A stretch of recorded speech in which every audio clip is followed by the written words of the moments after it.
gracias por traernos hasta tu casa. Te damos las gracias por tu palabra que ha sido leída. Te damos las gracias por tu palabra que será predicada.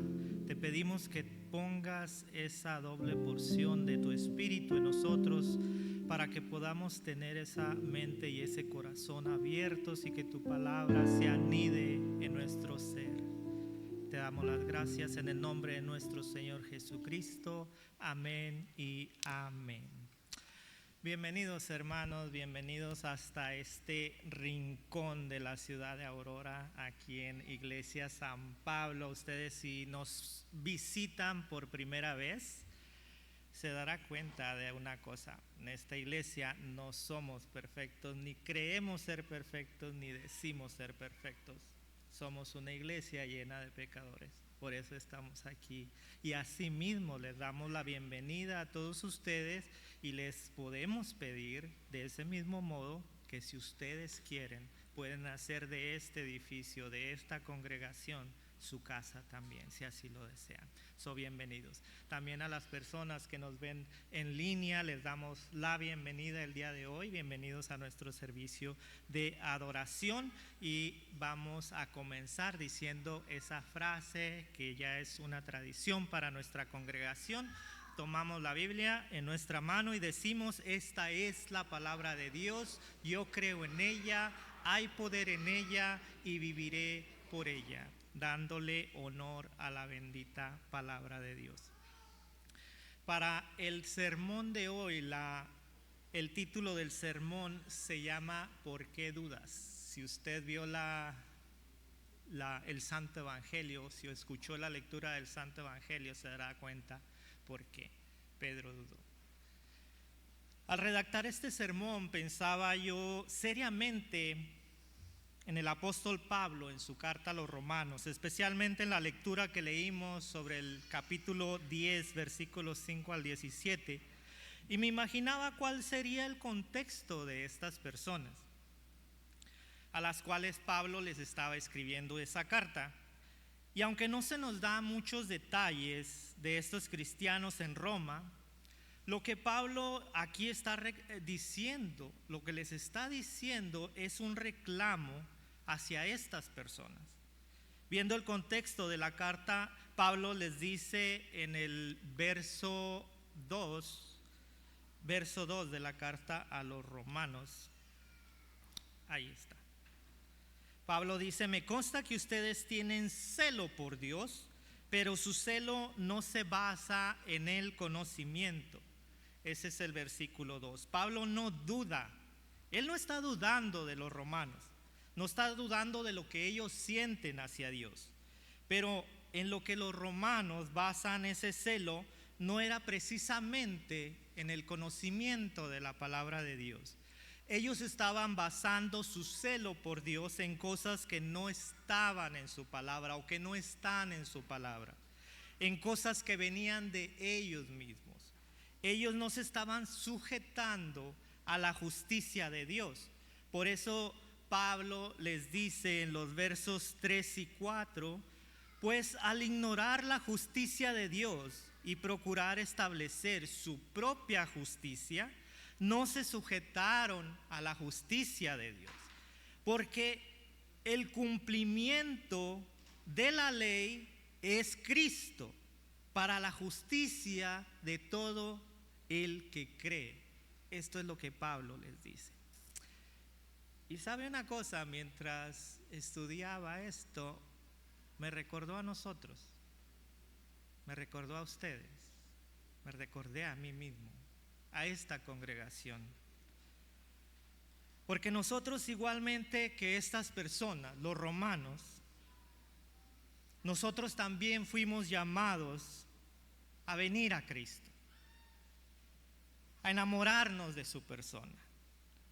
Pero no muchas veces queremos poner por encima de la propia palabra de Dios nuestras ideas, lo que nosotros podemos hacer, nuestra justicia, antes que la justicia de Dios. Y cuando hacemos esto, lo único que estamos haciendo es poner en duda lo que la palabra de Dios dice. Y esto, mis hermanos, es un gran problema, cuando empezamos a actuar así, nuestra justicia, nuestras propias creencias se anteponen a la voluntad de Dios. Pero ¿por qué decimos que es un problema? Simplemente porque cuando dudamos de Dios y su palabra, no lo estamos poniendo a Él en primer lugar. Nos hacemos mentirosos cuando nuestras acciones demuestran lo contrario a lo que la palabra de Dios dice. Es muy fácil poner en duda la palabra de Dios. La mayor parte de nosotros lo hemos hecho alguna o más veces. No se preocupe, no somos los únicos. Adán y Eva dudaron de su palabra. Abraham, Sara dudaron de su palabra. Moisés dudó de su palabra. Isaac, Jacob, David, Job, Jeremías, Elías, todos ellos dudaron. La mayoría del pueblo de Israel dudó de la palabra de Dios en algún momento, por confiar en su propia justicia, en su propia voluntad, en hacer lo que ellos en su propia inteligencia confiaron que estaba bien. Incluso aquel del cual Jesús dijo: de los nacidos de mujer no hay uno mayor que Juan el Bautista. Incluso Juan dudó una vez. Lo cual nos lleva hasta nuestra lectura del Evangelio de hoy, en el cual vemos a no solo Pedro, sino a todos sus discípulos dudando. Pobre Pedro, a veces le cargamos de más la mano, ¿verdad? Pero en realidad todos ellos dudaron. Mateo nos cuenta lo que acontece en las orillas del lago de Galilea, un poco después del milagro de los panes y los peces. Nos cuenta que Jesús manda a sus discípulos a que suban a la barca y que se adelanten al otro lado. Hasta aquí todo iba bien. Ellos obedecen, no sabemos si por cansancio o tal vez por alguna otra cosa, pero ellos se van. Se van y Jesús se queda solo despidiendo a las personas que aún estaban ahí.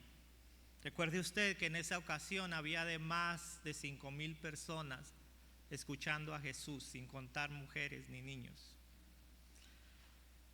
Después de todo esto, Jesús se va donde puede estar solo, en oración con el Padre Celestial. Y mira la actitud de nuestro Señor cuando más cansado está. Entre más cansado Jesús estaba, más busca esa comunión con papá. Busca de Él.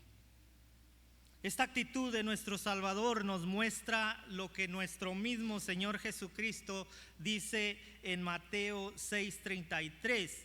Por lo tanto, busquen primero el reino de Dios y su justicia, y todas esas cosas les serán añadidas. Mateo 6:33. Aún antes de hacer su propia voluntad, Jesús busca hacer la voluntad del Padre. Y esto para nosotros, mis hermanos, debe de ser un gran ejemplo. Luego Mateo cuenta un dato que a mí me parece muy curioso. Mateo nos dice que ellos se encuentran en medio del lago de Galilea.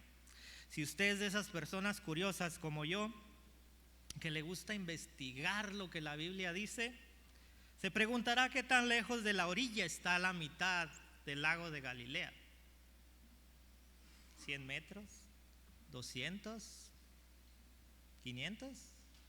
No, de 5 a 6 kilómetros en su lado más ancho, de 10 a 12 kilómetros en su lado más largo. En ese momento de su vida, ellos se encuentran en el peor lugar y en la peor situación que pudieran haber estado. ¿Les ha pasado alguna vez a usted este tipo de situación en que va usted por la vida haciendo sus cosas, sin meterse con nadie, tratando de respetar cualquier regla, vida y por haber, y de repente ¡bam!, estalla una tormenta a su alrededor sin que usted se lo espere? Y nuestras tormentas, hermanos, suelen venir en forma de todo tipo de situaciones y tamaños. Pueden venir como enfermedades, como falta de empleo, como dificultades en el matrimonio, o como hasta la misma muerte de un ser querido. Podemos creer que la vida nos ha hecho fuertes y que nosotros no la sabemos de todas, que no necesitamos de nada ni nadie para salir adelante, pero cuando las tormentas aparecen, nos pueden dejar en un modo de desolación, que no podremos ver y sentir nada, sino el dolor y el sufrimiento que estamos experimentando. Y allí nos encontramos en esa situación de la cual no podemos salir nosotros solos, sin poder avanzar porque tenemos el viento en contra. Y es aquí donde nos podemos dar cuenta de que nuestro Dios Trino nos llevará por situaciones difíciles que nos llaman a caminar por fe y no por vista. Dios no nos va a evitar las tormentas, pero Él nunca nos va a dejar en una tormenta de la cual no saldrá algo bueno. Porque lo que Él tiene para cada uno de nosotros es más grande que cualquier otra cosa. Él puede usar nuestra propia existencia para cambiar la vida de muchas personas. Y aun cuando nuestro Dios nos usara para cambiar la vida de una sola persona, es una persona que usted estaría ganando para el reino de Dios. Una sola persona es suficiente que cambie con la vida suya, con su testimonio. ¿Por qué? Porque es una persona más ganada para el reino de nuestro Dios. No para usted, no para su gloria de Él. Después Mateo nos cuenta en el verso 25, dice: pero ya cerca del amanecer, Jesús fue hacia ellos caminando sobre las aguas, lo que explicaba nuestra hermana Karina a nuestros hijos, nuestros niños.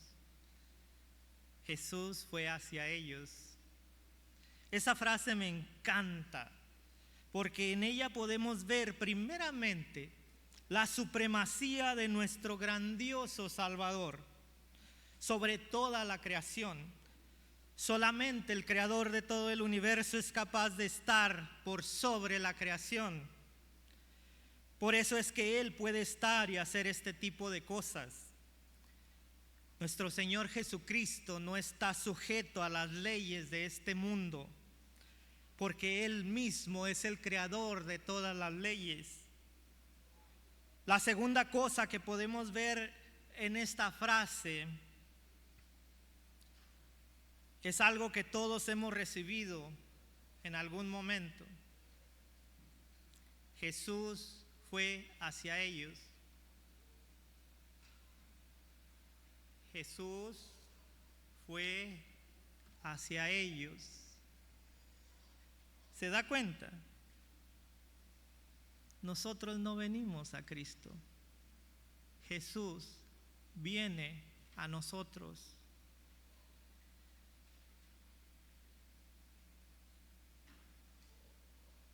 Nosotros, por nuestra cuenta y usando nuestras habilidades y nuestra propia inteligencia, no somos capaces de venir a Cristo. es Él, es nuestro Salvador quien viene a ese rescate nuestro, quien nos saca del hoyo en que estamos metidos. Él es siempre el que se mueve hacia nosotros. Después Mateo nos dice en el verso 26 y 27, cuando los discípulos lo vieron caminar sobre las aguas, se asustaron y llenos de miedo gritaron: ¡un fantasma! Pero enseguida Jesús les dice: ánimo, soy yo, no tengan miedo. Mateo nos dice cómo ellos se asustaron al verlo porque pensaron que era un fantasma. Sin embargo, Jesús los tranquiliza diciéndoles que es Él. Aquí vemos que todos ellos, sin excluir a ninguno, tuvieron miedo, dudaron. Todos ellos dudaron, no solo Pedro. Aunque es Pedro quien reacciona, muchas veces esta actitud de él lo metió en problemas en sus años de ministerio con nuestro Señor Jesús. Esa tendencia de meterse en problemas por ser impulsivo. Pero eso no debería de asombrarnos, porque muchos de nosotros somos de la misma manera. Somos impulsivos, reaccionamos de la misma manera. La duda de Pedro continúa aún cuando Jesús le acaba de decir que es Él. Pedro va más allá. Pedro le pide una señal a nuestro Señor Jesús, lo cual nos lleva a otra lección más de nuestro grandioso Dios. Y esta es que Dios a veces nos deja tener lo que elegimos. Dios a veces nos deja tener lo que nosotros queremos. No solo para comprobar su poder, no solo para eso, sino para que conozcamos nuestra propia debilidad. Jesús llama a Pedro hacia él no solo para que Pedro pudiera andar sobre el agua y reconociera el gran poder del Maestro, sino también para que Pedro conociera su debilidad, para que pudiera reconocer la dependencia que él tenía de nuestro Señor. Del mismo modo que nosotros necesitamos reconocer esa dependencia de nuestro gran Salvador. Otra de las cosas que podemos aprender de nuestro Dios el día de hoy es que el Espíritu Santo de Dios nunca nos deja caer más allá de su alcance. Él siempre está ahí. Nosotros podremos sentir que estamos solos, que estamos abandonados, que tal vez Dios está enojado con nosotros, pero Él está allí cerca de nosotros, dirigiéndonos aún a través de las dificultades. Y aun cuando nosotros no sigamos sus direcciones y queramos hacer lo que nuestra propia voluntad nos dice, Él sigue allí guiándonos. Siempre nos está guiando por medio de su Espíritu Santo. Volviendo a nuestro evangelio de hoy, todos sabemos el resto de la historia. Pedro sigue dudando, comienza a hundirse y se apodera de él el más grande temor y clama a Jesús diciendo: Señor, sálvame. Señor, sálvame. ¿Recuerda usted la lectura de Romanos 10, versículo 13? Porque todo el que invoque el nombre del Señor será salvo. Esto es lo que Pedro hizo en ese momento. El gritar en medio de su desesperación: Señor, sálvame. En ese momento en que más desesperado estaba, cuando vio que las olas lo rodeaban, cuando sintió que en la oscuridad de las aguas se perdería para siempre, su mirada se encuentra con la de Jesús, y aun a pesar de sus propias dudas, Pedro dice: Señor, sálvame. En ese momento nuestro grandioso Salvador extiende su mano y lo salva. Y le dice esa frase que todos conocemos: hombre de poca fe, ¿por qué dudaste? Jesús esta vez le recuerda a Pedro su debilidad, su duda, pero a la misma vez le da la salvación. Cuando Él lo saca, le está dando la salvación. Tercera lección que vamos a aprender el día de hoy: nuestro Señor Jesucristo está listo para salvarnos cuando nosotros clamamos a Él. Él está listo y dispuesto para salvarnos. Él no está lejos en nuestra galaxia o en los confines del universo. Nuestro Señor está tan cerca como para oír nuestro clamor, como para oír cuando nosotros clamemos a Él, cuando nosotros digamos: Señor, sálvame. No necesitamos un micrófono o gritar para que todos a nuestro alrededor escuchen.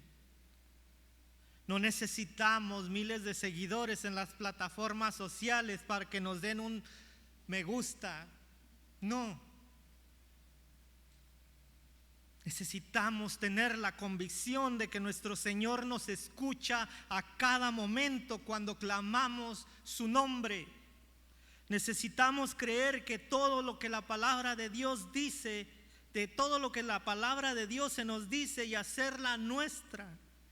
La mayoría de nosotros dudamos, al igual que Pedro y todos los demás personajes que fueron mencionados.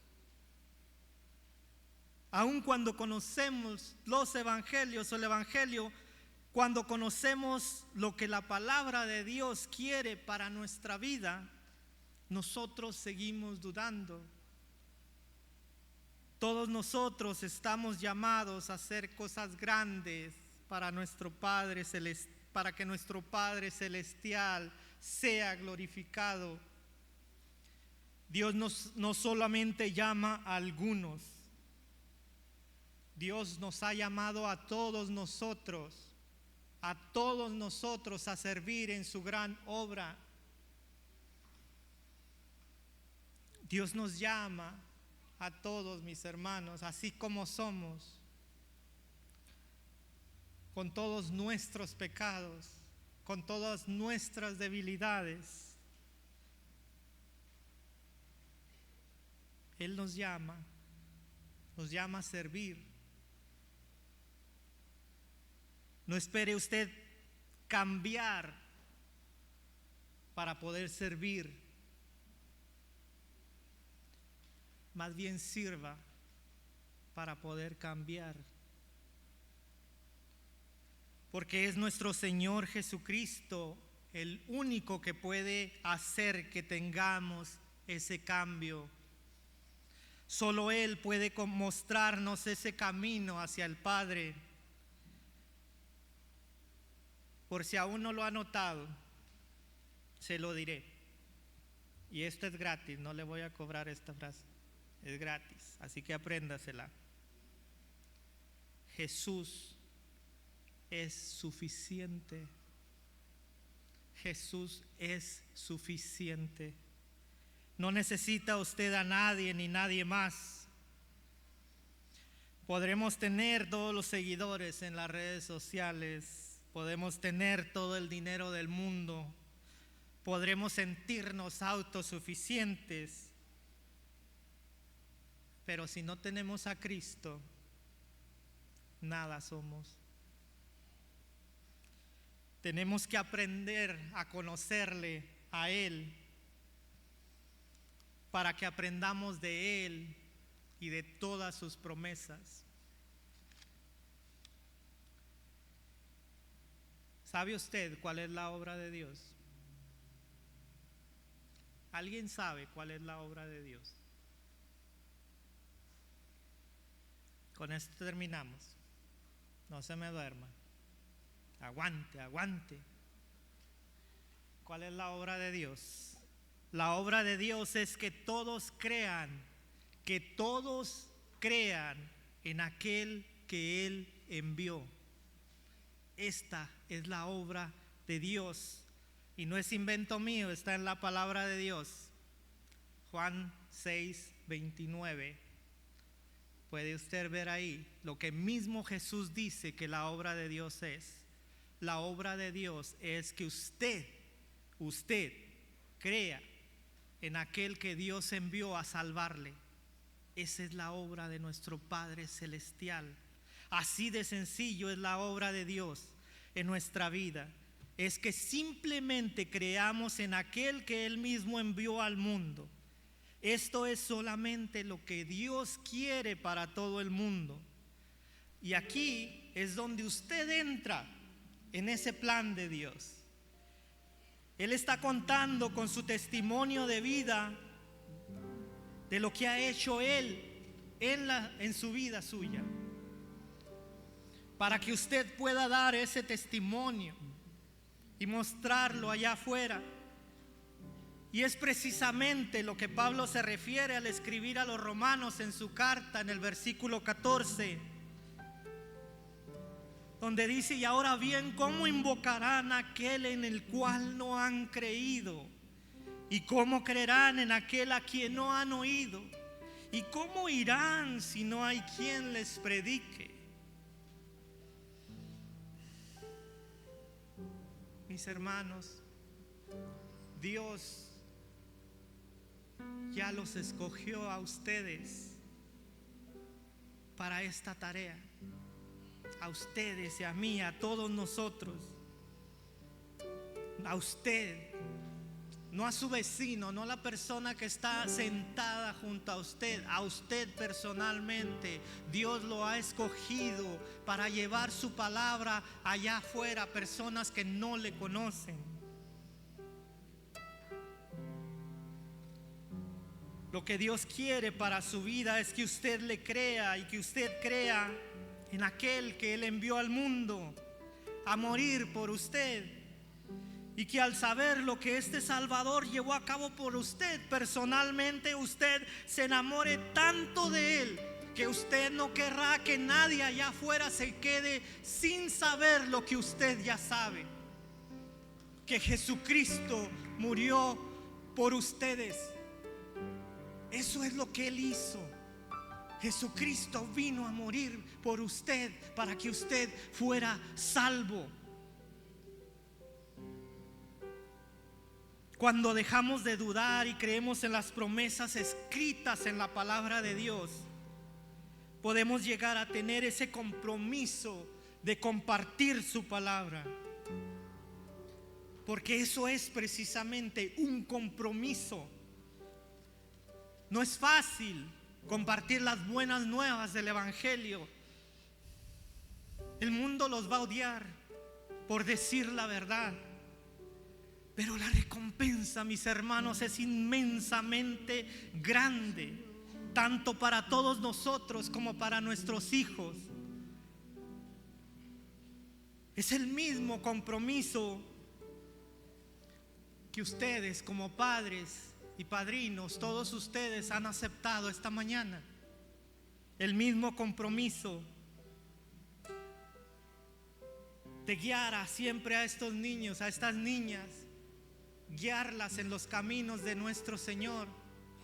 Ustedes han aceptado ese compromiso, y nuestro Padre Celestial ha visto esta promesa.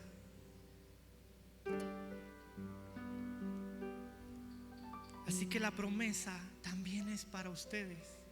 La promesa es la misma para todos los que invocan el nombre del Señor Jesús como Hijo de Dios, como Dios manifestado en carne, porque a Él y solo a Él le ha sido dado un nombre que está sobre todo nombre, un nombre ante el cual toda rodilla se doblará y toda lengua confesará que Él es el Señor. La promesa de vida eterna es para todos nosotros, mis hermanos. No importa si es usted un predicador o un líder, si es un esposo o una esposa, si es un padre, una madre, un hijo, una hija. El llamado de nuestro Dios para todos nosotros debe abarcar cada etapa de nuestra vida. No simplemente su vida espiritual, no simplemente cada domingo que usted está aquí, sino cada etapa de nuestra vida. Así como usted representa a Cristo aquí en la iglesia, también lo representa cuando usted sale de aquí.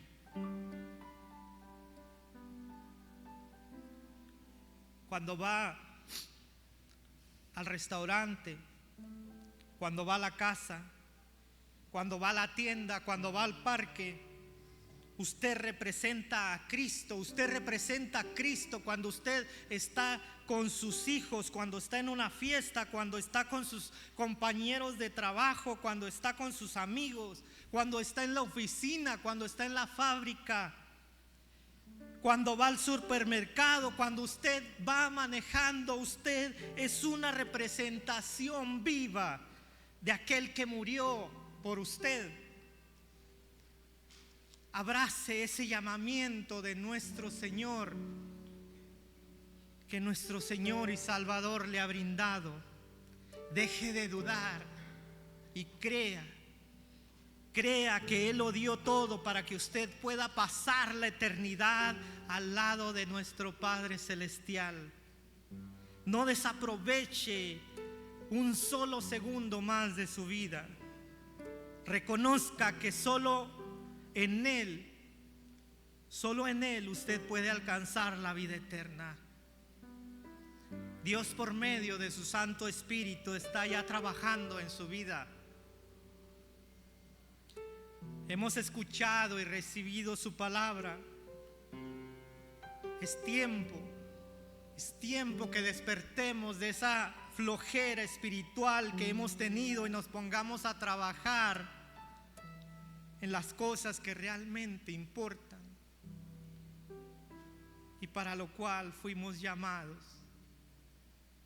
que es para servir a todos los demás. Espero que el amor de Dios Padre, que sobrepasa todo entendimiento, la paz de nuestro Salvador Jesucristo y el poder del Espíritu Santo se queden en este momento con ustedes. Amén. Hoy te rindo mi ser, te doy mi corazón.